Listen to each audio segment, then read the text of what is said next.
Here we see in the morning Bio, our guide, who will accompany us up to the summit. Yes. In about 24 hours we will be there.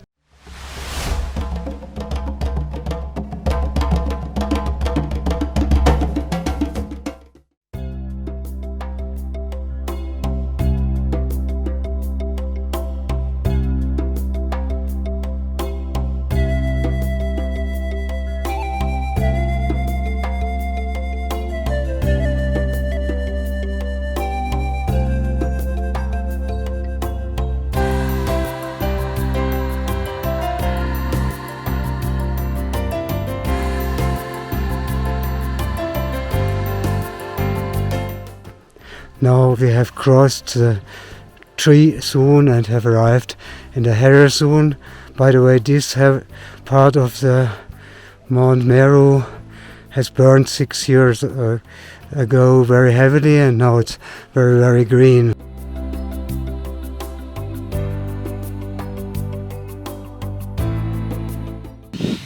Now I'm sitting in 3,500 meters above sea level, and we have ascended about 1,000 meters. Andrea is a little tired because she didn't sleep at all the whole night.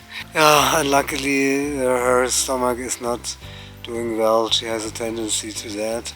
For me it was pretty exhausting at the end of our ascending. And 3,500, when we came nearer to the 3,500 meter level, my heart rate went up to 140 and I became quite exhausted. Anyhow, now I'm here and I'm happy to be here. And we will even make a little walk on the mountain nearby, just for fun. And tonight at midnight we will start our ascending to the summit. I had some interesting discussions on the way, some interesting young Danish doctor who made some research here for 2 months in Tanzania. I spoke with her about COVID and her impression and about cooperation between white and black doctors. At 1 o'clock we started our tour to the summit.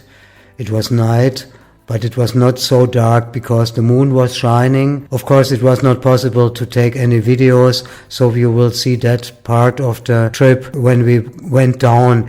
It was quite long because it was not just climbing up the mountain, but there was a long tour along the mountain where we also had to use chains for holding because it was so steep.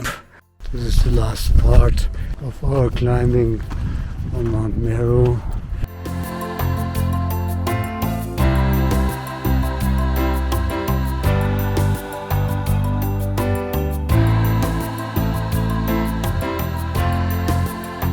On our way up and down, we saw the crater of Mount Meru. He had been active in 1920, and so it was a quite recent volcano which one could see very well.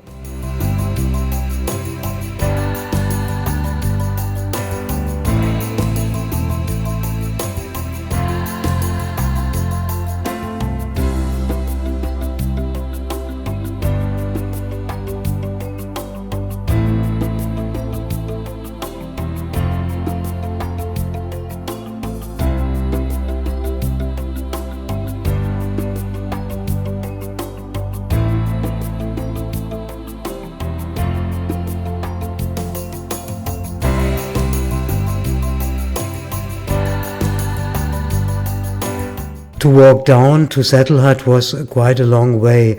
It became warmer and warmer and also greener and greener. In the night we had not seen the way there, but on the way down we saw.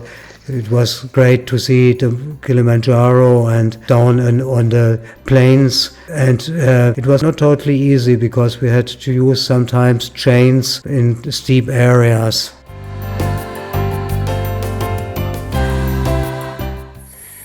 Here on the side of the path you can see where the buffaloes climb up and down, and You can also see a lot of buffalo dung on the way, but mainly they are only at night or very early in the morning they are here.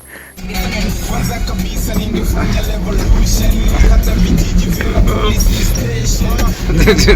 need to drive quite well. After a short break at a saddle hut, we walked down the way to the gate. We were alone because the people who had started earlier or who had walked faster were already gone down, and we walked without any ranger. We were not really afraid of the buffaloes and thought it's probably more a tradition than a necessity to have a ranger with you. Because of the knee of Andrea, the guy told us we could use the ambulance to the last few kilometers, which was quite fun because it was a very rough way for a four-wheel drive. My 19-year-old son would have enjoyed it very much.